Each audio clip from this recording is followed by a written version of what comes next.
Avery. Okay, Avery. Okay, Avery. First of all, a lot of friends here, so it's always wonderful to be in the company of friends. So more than just the occasion of this wonderful release, I welcome you all. You can see Lara, Mahesh, Dabbu, Chunky. But I have to wear my glasses. Mrs. Pandya, sir, Alison. So it's really nice to be here, and I don't know, because Deanne only calls me because she says she has stage fright. She doesn't know what to speak on stage. So I am the proxy, I am the filler. I'm not the guest of honor or someone who releases the book. And with due respect, seeing all the people who figure in this book and the people that Deanne has been working with and our friends, they are so fit that I don't even fall vaguely into the category of being fit like them. So I'm here only as a speaker, not as a fitness freak, so to say. I am extremely unhealthy.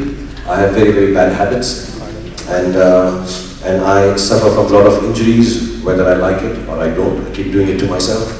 So I will not be able to tell you. That's why this book is more important, because before you start your workout, or if you want to start training in any sense, this is the book you read. And if you're at a very high level of training, like Deanne is one of the first few people I know got into proper training mode years ago, when we didn't even understand what weights were, and dumbbells were only girls, or so we thought, which is really stupid of us and wrong of us. But to be honest, I'd like to take you through the last year journey I've had and why I think this book makes so much sense. Shut Up and Train. The reason is I keep getting injured, and last year again in December 2012 I injured my shoulder again, and it's a congenital problem that I have, that my shoulder spur keeps going, the bone keeps going beyond its shirt, so it cuts into the spinatus muscles, and then things happen and I can't move it at all. And I was in the middle of work, so I kind of managed to finish the film that I was doing, and in May, I think mid-May, I had a surgery. And since then, and actually since December, I started believing that the way I am and the way I should be is to be, just be. You know, I started finding every excuse not to remain fit. As a matter of fact, if you're injured, I think you should eat properly, etc., etc. But I decided, no, you know what, I'm going to eat biryani. I'm hurt now, I'm relaxing now. I should not have been injured. I started feeling sorry for myself. I started feeling disturbed. How should this happen? Why should it happen to me? Which happens to all of us even when we're not injured. And we continue doing that. So by mid-May, after I'd had the surgery, and now, till about 2 months ago, I had an amazing amount of self-pity and no drive, because self-pity leads to no drive. And I was just sitting at home and lying down in bed, watching a lot of films, which was nice. I watched a lot of bad films also, which wasn't so nice. But I just spent time in bed and finding every excuse, as a matter of fact, not to get up and get back to health, or get my shoulder to move. My shoulder will move beyond this. Even now it kind of doesn't go more than this. And then I met Deanne, who was working on this book about 4 or 5 months back. And she came and told me that, you know, you please write the foreword for this book, and you know, it's about health, and why do you remain healthy? So I talked about the reason why I like to be healthy, but I like the title of the book. And the book says, Shut Up and Train. And that's what you've got to do to yourself, because there are going to be a lot of voices from inside you which are going to negate the finer aspects of training or being physically fit. You will find an excuse in everyday life, in every moment, every thought. My best friend, actually, in the world, Chicky, finds that every now and then. Yeah, he's the unhealthiest guy, husband, living with the healthiest wife. But he'll find any excuse. But he's the sweetest. There was a time when he worked out and became fitter than even Deanne, I remember. So he has to get back to it. And our friend Baba also has a lot of excuses. So we have lots of us are like that, and there's nothing wrong in being like that. That's how you should be. But I think at the end of it all, you have to tell yourself, shut up, get up, and do something. Which is what happened to me when Deanne talked about this book and the title of the book. Because my surgeon told me, take it easy, it's a big injury, don't worry, you need to relax for 5 months. I was told by physiotherapists and friends, listen, it's all right, you're injured, relax, don't do this. And I kept eating, and I kept sleeping, and feeling bad for myself. And I kept on thinking, it's all right, I didn't deserve this injury, so why should my body deserve any better? And I was languishing day in and day out in self-pity, and very happy It reached a level where, and I have this little system to find out if you are unfit, and which I would tell everyone to follow. It has to be in your own bathroom without your clothes. When you go in for the shower, you have to put on sunlight or stand in the sunlight in a way that your shadow falls on the wall sideways. And if you see a protrusion in the midsection of your body, you need to get fit. It's as simple as that. So if you're this big also, and if there's no protrusion, it's all right. But if it comes out as if it's going to announce your entrance about 4 or 5 seconds before you enter the room, it's time to train. And this is my simple way of finding out. I stand, and I'll show it to you. The technique is you stand with the light here, and let the shadow fall. Don't stand like this, like Deanne is, but just straight. And if your stomach is outside the shadow, you need to train. It's as simple as that. It's a very simple logic. I've done it for years now. I'm 48, and I'm very proud to say I wear jeans which are 28. Not now. I don't need another month, but about 28 inches, which is the best, 28 or 29. And you've got to keep it like that. And I'm very proud of it. I don't work out very hard. But coming back to what I was talking about, that I realized that I can find many excuses, but finally I just have to shut the voices inside, the unreasonable reasoning of not working out, get up and start working out. And I started doing it. Very painful when you get into the gym, very stressful. The results come late, especially if you're not taking any of the stuff that a lot of people do nowadays. I'm anti that. I think it should not be done, whether it's for work, whether it's for personal gains. I think steroids or anything which enhances artificially is not going to long last. And it's going to have some side effects, which you can ask Lance Armstrong, and he will tell you lots of them. But the whole idea is that you should just try and remain fit. Don't have to get very muscular. You don't have to get too big. You don't have to have a body like the wonderful John Abraham or like Hrithik Roshan. None of us can be as gifted. For that, you need a different level of penance, belief, and a lifestyle. Most of us can't do that. These guys are great. I mean, when I see a great body like theirs, or Dino and some other people, there's a young boy who's 23 years old, Mihir, yeah, fantastic. I mean, you know, that's a different level of achievement, or Lara, for that matter. These are different levels of achievement, so we don't have to try and do that. I think we need to keep it simple, and I just think all you need to do is make sure that all the voices that you hear, which are taking you on the step to regression, telling you not to do stuff, just quieten it down, get into that gym. You don't have to spend 2 hours. A couple of things you don't do in the gym, which I think Deanne mentions in the book, but I don't know if people like it or not. It's a personal thing. But I think don't listen to music, don't put on the air conditioning, don't faff around with friends, don't exchange telephone numbers, keep the damn iPhone away somewhere on the side. None of these things you need. You don't even need great clothes to go and work out, though it always looks nice if you have great clothes. But if you have a great body, whatever clothes you wear will look fantastic on you. So you go down to the gym, you don't have to spend more than 35 minutes, but you've got to be completely focused. It will always help you. For me, the reason for workout is very simple. I have a son now who's 6 months. I have a son who's 16 years old. I have a daughter who's 13 years old. I had kept my body for my son and my daughter in a way that when they are growing, I want to play football with them, I want to play hockey with them, I want to swim with them, I want to surf with them, I want to jump with them. I want to do everything that they do without feeling aches and pains. I think I kind of crossed that, and I was quite happy doing it till I had another baby now. So I have to get back into a fitness regimen. I have to shut up and start getting fit again, because now I need to train for a kid who's 6 months. So I'll be 60 when he'll be 18 or 20, I think, which is scary. So I have to be the fittest when I'm 60, and you can be. I'm 48, and I truly believe the age has nothing to do with your body. Of course, everybody's got a body type, and I truly believe what Deanne says in this book, that you need to train with weights.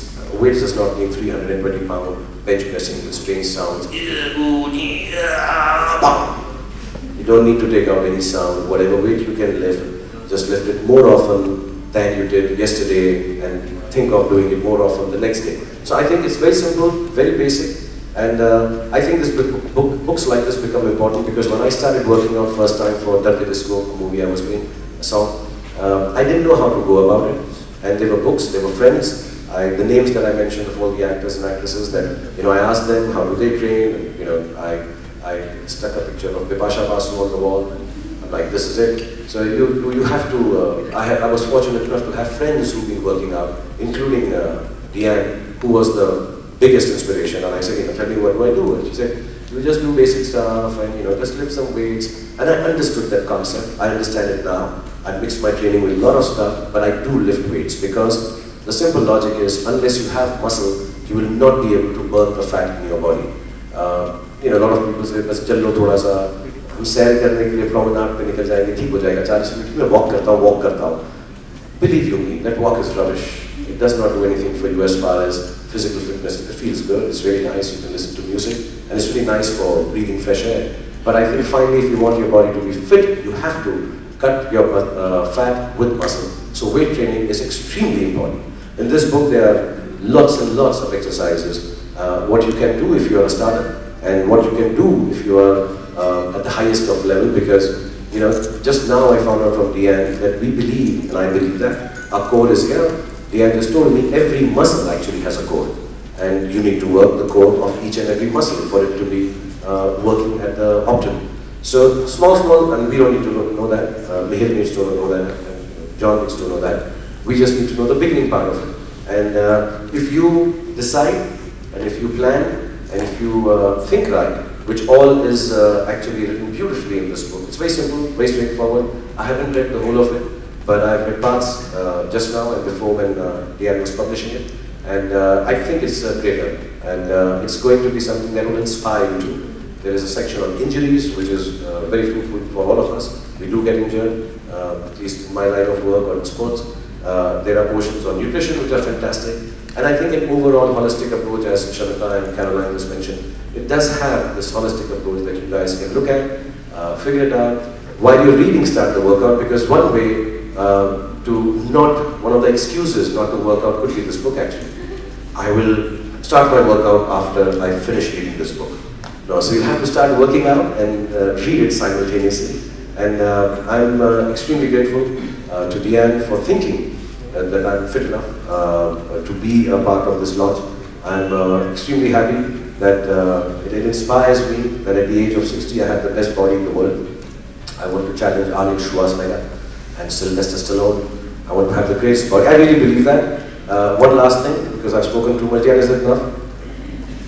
Okay, because I have to speak instead of what she has to speak. Yes. Lately नहीं कर. या जब से मैंने training शुरू की तब से तो नहीं कर. थोड़ी इज्जत हो गई थी मेरी लाइफ में तब तक. अभी तक तो नहीं कहा. बट मैं इस किताब का मकसद बताता हूँ, ये कुछ बुरे मायने में नहीं है. शट अप का मतलब और स्ट्रॉन्ग मैसेज यही है कि यार ज़्यादा एक्सक्यूजेस मत ढूंढो वर्कआउट ना करने के. तो चुप रहो, खामोश रहो, ज़्यादा डिस्कस मत करो, जाओ और जिम के अंदर ट्रेनिंग शुरू कर दो.